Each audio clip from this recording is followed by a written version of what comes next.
Ce magazine au-delà de l'actualité, nous parlons à travers ce numéro d'un thème réforme à engager par rapport à la marche du pays.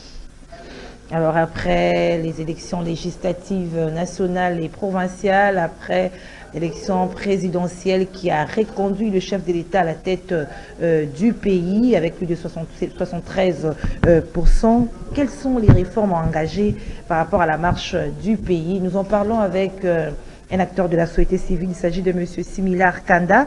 Il est président des Forces citoyennes populaires FOCIP. Bonjour, Monsieur Similar Kanda. Bonjour, Madame. Très ravi d'être parmi vous et de pouvoir participer à cet échange d'idées et contribuer à la marche de la société. Nous saluons en fait nos téléspectateurs qui sont en train de nous suivre dans leur maison. Merci. Toujours avec cette tenue, hein? Oui, c'est toujours avec cette tenue. Bon. Ça représente quoi par rapport ça représente un peu. C'est une uniforme. Bon, j'ai du mal à arranger même le béret. Bon, ben, c'est une uniforme qui par exemple, le noir, c'est la justice, le rouge, c'est en fait les sacrifices et qui symbolise un peu. L'uniforme, c'est en fait l'habillement des hommes ordonnés. En fait, ceux qui pensent que ceux qui ont un peu un état, c'est pour voir les militaires, des fois, ils sont un peu stricts. C'est par rapport à l'uniforme aussi. L'uniforme, ça imprime un esprit de cohésion entre les gens qui marchent sur une même voie. L'uniforme imprime en fait un certain ordre. C'est pourquoi il est difficile de voir des gens en uniforme être désordonnés. Alors là, c'est là où on parle des milices, c'est là où on parle de milices. Mais généralement, l'uniforme imprime l'esprit ordonné dans la chef des personnes. FOCIP, et là, à côté, là c'est les coques avec des rameaux pour juste les réveils citoyens dont nous essayons de faire à travers nos interventions. Alors, les institutions sont en train d'être installées après les élections législatives nationales, provinciales et la présidentielle. Oui.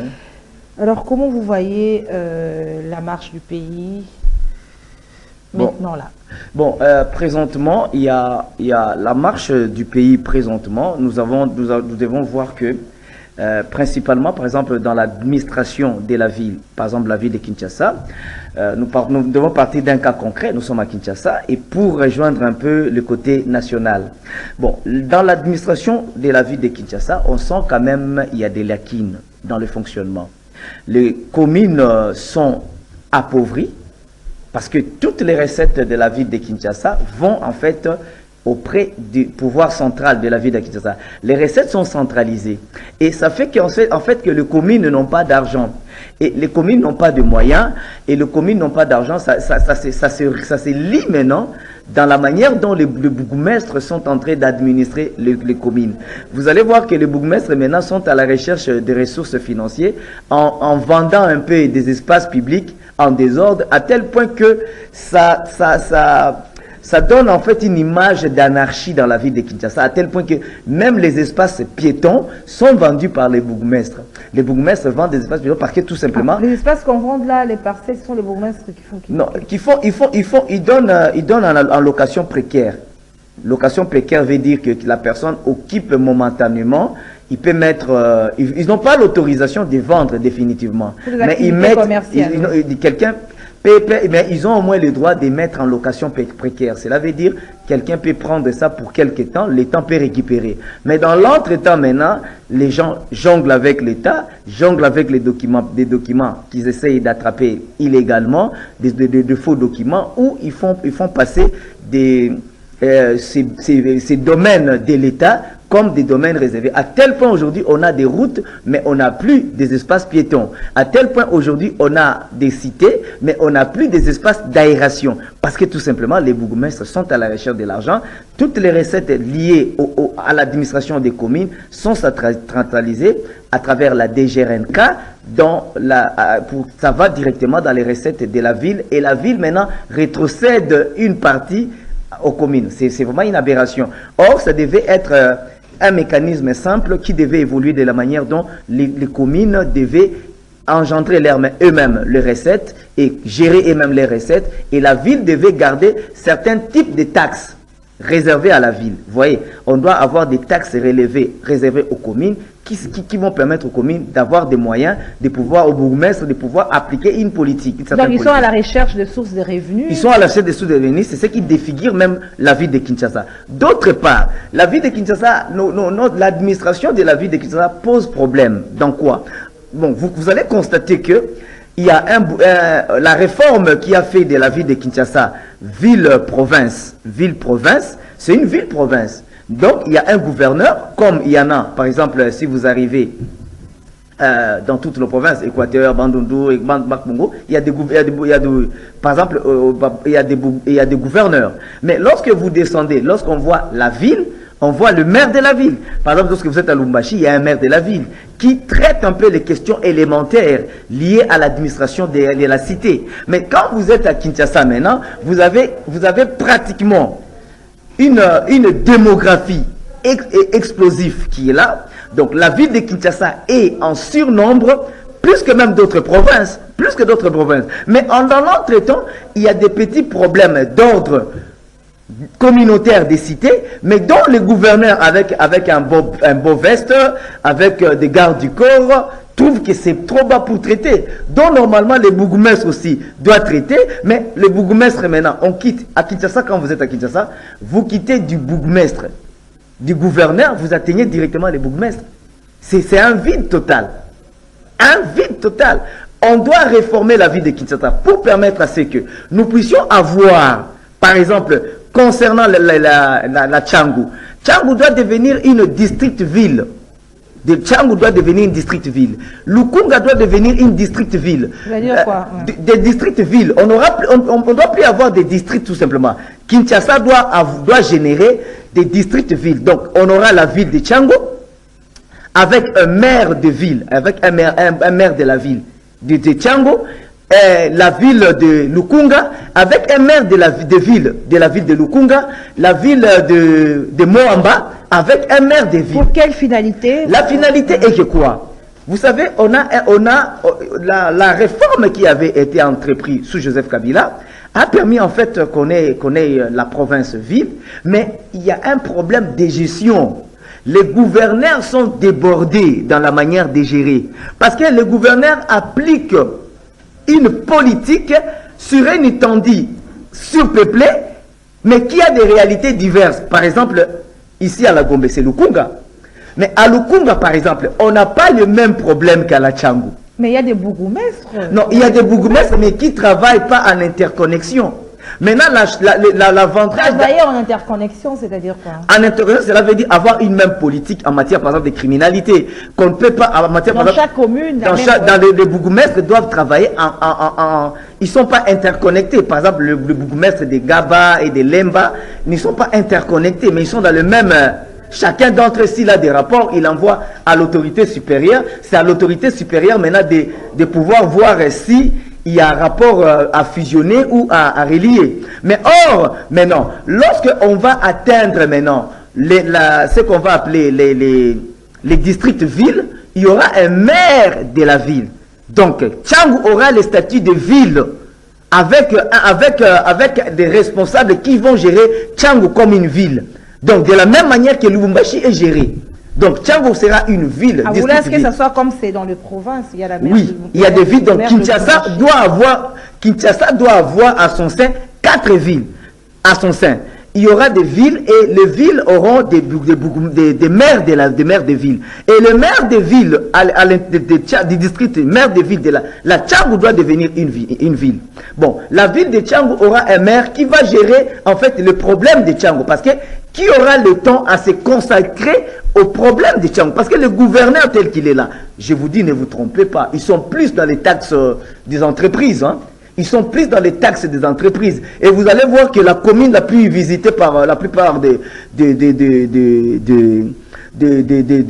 gouverneurs qui sont passés à la tête de Kinshasa, c'est la commune de Limité. Parce que là-bas, il y a beaucoup de taxes, il y a beaucoup d'entreprises qui... Donc, ils sont plus dans cela. Ils n'ont pas le temps, ils ont beaucoup d'histoires financières à régler.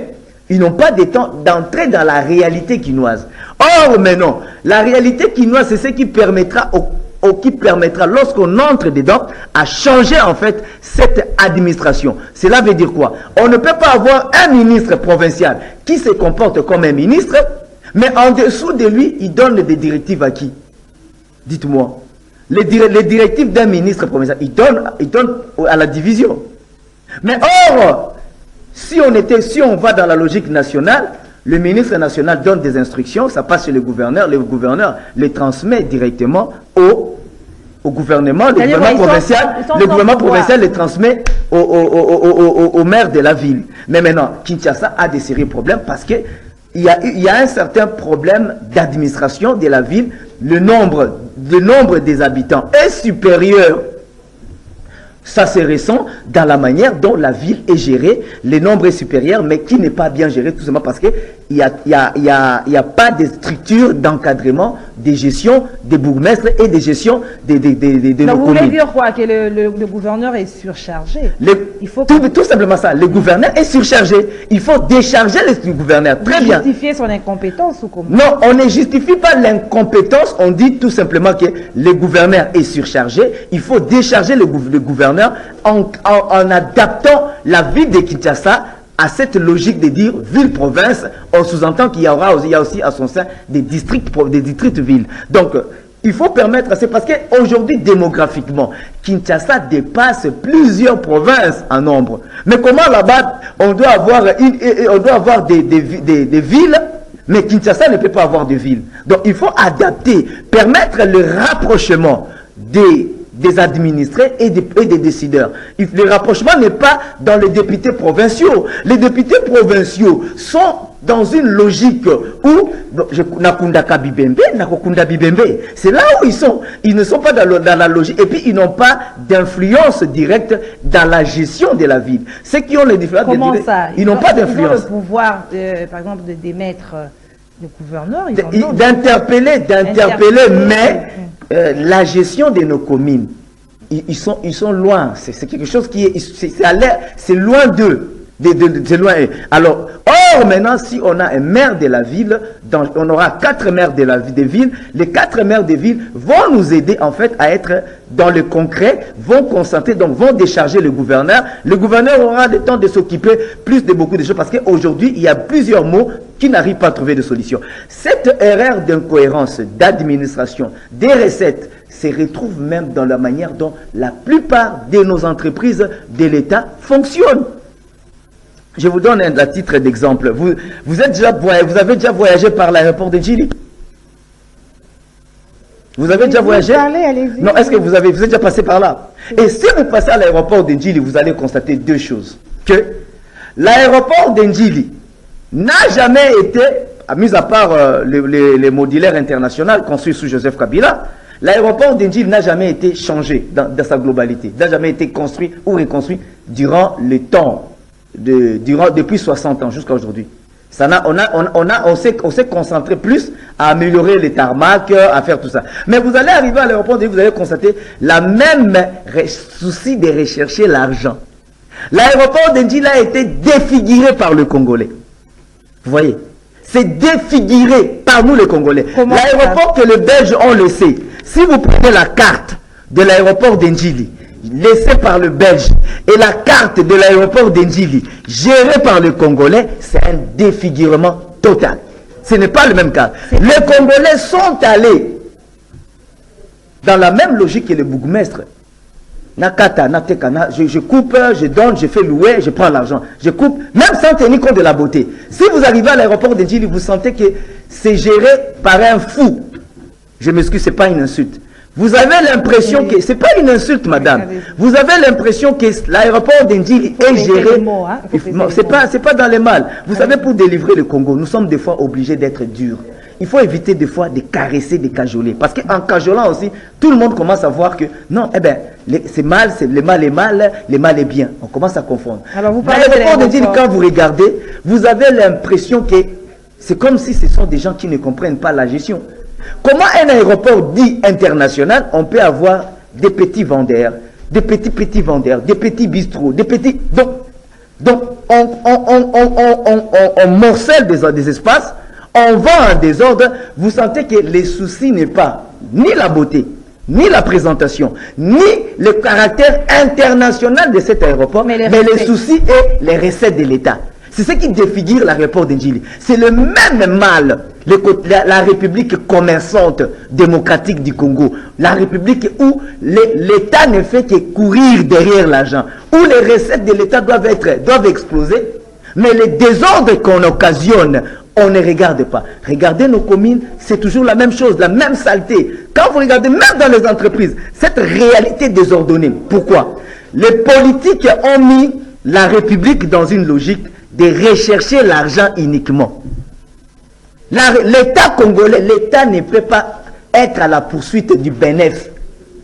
L'État ne peut pas rechercher le bénéfice. Et l'État en République démocratique du Congo court derrière l'argent, derrière les bénéfices. La conséquence, c'est que nous sommes dans un État sauvage. Lorsque vous arrivez à l'aéroport d'Indjili, vous voyez et vous avez l'impression d'être dans une république, rien qu'à l'aéroport, dans une république sauvage, dans une jungle. L'aéroport, on coupe. On arrive à un endroit, on trouve que ici, on peut avoir 2 mètres, on peut mettre un shop, on met. Ici, on peut avoir 1 mètre, quelqu'un peut étaler les beignets, on donne. Ici, un Indien vient et même dans le nouveau modulaire construit sous Joseph Kabila, lorsque vous entrez aujourd'hui, ceux qui sont entrés à l'époque où elle était ouverte, il y avait quand même un esprit de modernité. Mais lorsque vous entrez aujourd'hui, cet même esprit qui est dans le côté national, se trouve là-bas. On arrive, un Indien, il vient, il dit non, j'ai besoin de bureaux modulaires. Il n'y a plus d'espace. Au lieu de lui dire, il n'y a plus d'espace, attendez qu'on puisse refaire les choses. On prend, on arrive, non. La salle bagage qui a 2 sorties. 2 sorties. Pourquoi les Blancs qui ont construit le nouveau modulaire ont construit avec 2 issues? En cas d'incendie, les passagers peuvent sortir libres rapidement. Qu'est-ce qu'on prend? On prend l'un des issues, on bloque, on crée un shop pour un Indien. On lui donne, parce qu'il a donné 2000, parce qu'il a donné 5000 $, on lui donne, parce qu'on a besoin de recettes. La République commerçante démocratique du Congo, l'État est en train de perdre son âme. La plus grande réforme en République démocratique du Congo aujourd'hui, c'est de réformer le fonctionnement de l'État, c'est de réformer le mental opérationnel de l'État congolais. L'État congolais doit fonctionner comme un service ayant de dignité, ayant la dignité et l'âme d'un État ordonné. Mais l'État congolais maintenant ne fait que rechercher l'argent. Et nous courons derrière l'argent. La conséquence c'est que partout là où vous allez, regardez, sortez même en ville ici. La ville est défigurée. Allez à l'aéroport d'Indjili, tout est défiguré. Vous allez même dans des immeubles construits par l'État congolais. Vous allez trouver que c'est défiguré. Parce que tout simplement, il faut créer des espaces où... Non, si on met quelqu'un là-bas, on aura 20 000 $. Tout à l'heure, là, vous avez parlé de la démographie. Et non, mais... ça, il y a un surnombre de la population. Non, les problèmes... C'est pas ça aussi les conséquences. Non, les problèmes, c'est ça, c'est bien. Le problème est que ce n'est pas de laisser la démographie nous réguler, mais c'est à nous de réguler la démographie.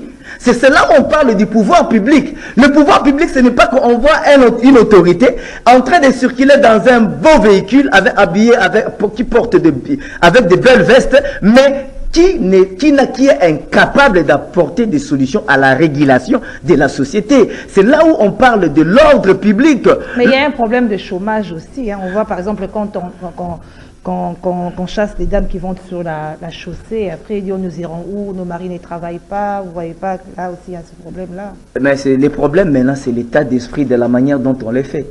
On chasse aujourd'hui et le lendemain, le même bourgmestre qui avait envoyé les gens pour chasser, envoie les gens pour prélever des taxes auprès de ces mamans-là.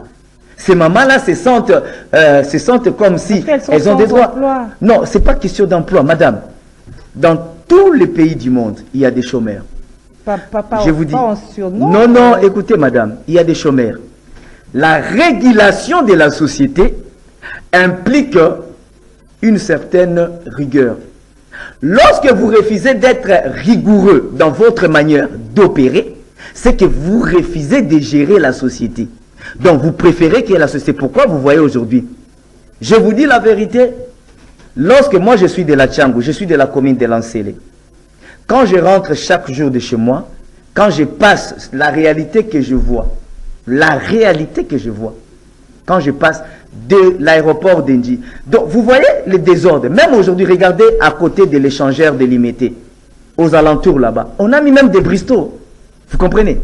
On a mis des bistrots. On a construit des bistrots par-ci, par-là. Donc, si vous allez même aujourd'hui à Limité, on a construit des bistrots partout. Tu vois qu'on est en train de tuer l'âme de la ville. On est en train de tuer les caractères d'unité de chaque zone et chaque périmètre. Dans la ville, il n'y a pas partout là où il doit y avoir l'indignité. Cela veut dire que si à Bandal, on peut arriver à avoir des bistrots à chaque coin de rue, cela ne veut pas dire à limiter, on doit obliger sur le boulevard parce que il y a un cousin qui est dans tel ministère, donne de l'espace où on crée des bistrots, même ce qu'on a fait à la place où Gentini a fait, qu'on appelle la place, c'est Maman Marthe, je sais comment. On a créé là-bas aussi des bistrots, vous voyez, tous ces bistrots, c'est quoi? Est-ce que la République, on doit déformer la République de cette manière-là? Moi, je pense que le plus important, la cité doit garder un côté ordonné. Cela veut dire qu'il y a des espaces où les gens, lorsqu'ils veulent se détendre, prendre la bière, il ne doit pas se dire, non, je suis ici, je vais prendre la bière. Ah, il y a un bistrot là-bas. Non, il y a des zones. Ouais. Il doit chercher, il y a des zones où on peut trouver des bistrots. Je vais vous dire qu'il y a des zones où on peut trouver des bistrots. Donc on ne peut pas continuer sur cette logique de mauvaise gestion de la ville de Kinshasa. Et ceux qui veulent devenir gouverneurs, ceux qui veulent devenir députés provinciaux, ils ont quelle idée de la ville? Ils ont déjà été élus. Ils ont quelle idée de la ville? Ils n'ont pas d'idée de la ville. C'est le premier blocage que nous connaissons. L'idée est que la ville il y a certaines activités qui sont citadines, qui sont dans des activités populaires qu'on doit retrouver dans le milieu populaire. Il y a des fois certains touristes dans des pays, ils arrivent, ils disent non, je suis à l'intercontinental, mais c'est pas bon que vous quittez l'intercontinental. Juste en face de l'intercontinental, il y a des gandas, des bistrots, vous commencez à vous amuser. Il y a des fois, je suis à l'intercontinental, mais j'ai besoin d'aller me détendre dans un milieu populaire. On dit, ah, attendez, on prend le véhicule, on t'amène dans un quartier populaire. On les prend, on l'amène à Bandal. Vous comprenez? Il ne faut pas faire de tout Kinshasa Bandal. Il ne faut pas faire de tout Kinshasa un bistrot. Il ne faut pas faire de la République démocratique un État bistrot. Où ce qui compte, c'est à boire et à manger. Donc c'est cette logique-là, c'est là où nous parlons de la gestion de la cité, de l'éducation du citoyen. Madame, je suis à la commune d'Ensélé. Je pleure chaque fois quand je sors de chez moi. Les femmes, dès que la maman nettoie les assiettes, elle prend l'eau, elle jette sur la chaussée, sur l'avenue. Hein? C'est le comportement dans tout Kinshasa. Mais or, dans les cadres, lorsqu'on parle de pouvoir public, la force du pouvoir public, c'est d'éduquer la société. Il y a l'éducation citoyenne, l'éducation de la citoyenneté. Ça ne se fait pas. Les bourgmestres sont plus concentrés à prélever les taxes. Les bourgmestres sont concentrés à... Donc, l'éducation n'est pas là. Il y a mon frère Nsingi Pouloulou qui avait proposé la loi sur le chef des riz. C'était une bonne idée. Mais est-ce que les chefs des riz, qui sont dans chaque riz, ont quel pouvoir? Est-ce que le pouvoir qu'ils ont, est-ce qu'ils arrivent à l'appliquer pour le développement du citoyen? Les citoyens congolais arrivent à vivre comme un sauvage.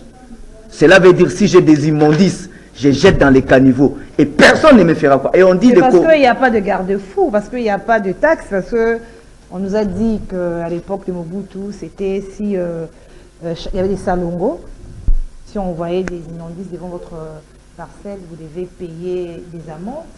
Aujourd'hui, ça n'existe plus. C'est ça peut-être la raison. Bon, à un moment donné, oui, c'est vrai, j'ai grandi à l'époque de Mobutu. Il y avait des cadres qui circulaient. Des fois, on voyait les cadres. Moi, j'ai vu des cadres venir arrêter quelques gens dans les quartiers parce qu'il y avait des immondices devant eux. Mais maintenant, c'était bon. Les cadres aussi, c'était une police politique. Alors, c'est passé parce que le impère devait passer. Mais maintenant, le problème maintenant, c'est d'arriver en fait à la responsabilisation des décideurs. Que cette histoire où on va prendre un enfant mineur, on le met bourgmestre, parce qu'on a besoin de le mettre bourgmestre, d'arranger son CV. On doit arrêter avec ça. Il y a déjà des enfants mineurs qui sont bourgmestres. C'est juste un exemple. Je parle des gens qui n'ont pas d'expertise, qui sont devenus des bourgmestres. C'est juste une manière de parler. Qui n'ont pas d'expertise, parce que c'est ça, j'appelle ça mineur. Mais maintenant, lorsqu'on veut reconstruire un pays, il faut avoir une idée sur la formation citoyenne, sur l'éducation des masses. C'est ça, construire un État. Construire un État, ce n'est pas dire que non, on doit aller casser, on doit aller arrêter, on doit aller jeter. Non, c'est pas ça. C'est avoir une idée. Que nos actes soient éducateurs de la société. Que le peuple soit réglementé dans sa manière d'exister. Réglementer, cela ne veut pas dire seulement le loi écrit. Réglementer, cela veut dire aussi la manière dont vous vous imposez la loi.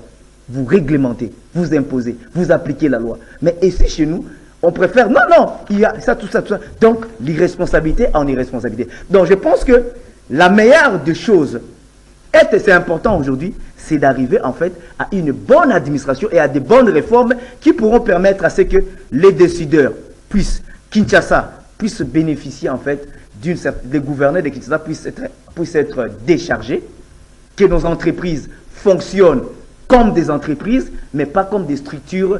Il y a des entreprises, c'est ce qu'au Congo on arrive à confondre. Il y a des entreprises commerciaux qui, de par leurs doivent générer des recettes, mais même en générant les recettes, il y a la responsabilité publique qu'ils ont. Cela veut dire, sur la marge de la cité, ils ont une responsabilité. Cela ne veut pas dire que nous cherchons l'argent, les recettes seulement. Même si quelqu'un, l'essentiel c'est qu'on a l'argent. Les recettes ont gonflé, mais les recettes ont gonflé, mais l'anarchie, elle est descendue. Monsieur Sibilar Kanda, il y a eu cette fois-ci l'élection des conseils communaux. Est-ce qu'ils auront aussi une grande responsabilité ou quelque chose à jouer pour que les choses puissent s'améliorer? Bon, c'est vrai que Denis Kadima parlait de nomination, vous parlez des élections. Bon, mais je pense que ce qu'il faudra dire par rapport à tout ce qui se passe, c'est en fait la qualité d'homme. Je pense que lorsque on a dans un système démocratique et que les circuits démocratiques fonctionnent valablement, on arrive valablement à avoir des dirigeants qui comprennent les enjeux et les actes. Mais lorsqu'on a un système qui fonctionne par les cooptages, parce que tout simplement ce qui est étonnant, meilleur élu à Lemba, c'est la fille de Peter Kazadi. Le meilleur élu par tous les enfants de tous ces gens qui sont au pouvoir ont été élus et dans des bonnes chances, dans des bonnes grâces. Donc cela démontre quand même, il y a des interrogations sérieuses à se poser sur la qualité de ces hommes, ou si ce n'était pas tout simplement un cooptage familial, un cooptage clanique ou tribal qui ne va pas nous permettre d'arriver au rendement que nous voulons, des dirigeants qui doivent apporter le meilleur d'eux pour la République. Merci, monsieur Sibilar Kanda. Merci à vous, madame. Je suis très il est président de la structure de la société civile Force citoyenne et populaire. Avec lui, nous avons parlé des réformes à engager par rapport à la marche du pays. Il s'est plus focalisé sur la ville de Kinshasa. Votre dernier mot. Bon, je remercie, madame. Je vous présente mes voeux le meilleur pour l'année, pour cette année. Que Dieu puisse vous faire grâce, parce que vous êtes une amie que je connais il y a plusieurs années et que vous êtes la première personne qui m'a ouvert le bureau de CCTV, les portes de CCTV. Avant quand vous étiez là-bas, j'avais peur d'entrer même. Vous m'avez dit n'écris rien. Viens, entre, si tu as à dire, viens. Donc, je suis toujours très redevable envers vous et pour m'avoir permis de pouvoir entrer librement dans cet espace. Et je salue tout le monde, je salue tous nos concitoyens et je vous présente à tous mes meilleurs voeux et que le bon Dieu soit pour le Congo et que le Congo soit au service de Dieu. Merci beaucoup. Voilà, merci. Merci pour vos analyses. Merci, madame. Merci à vous, fidèles téléspectateurs du magazine Au-delà de l'actualité. Nous nous retrouvons au prochain numéro. Au revoir. Merci.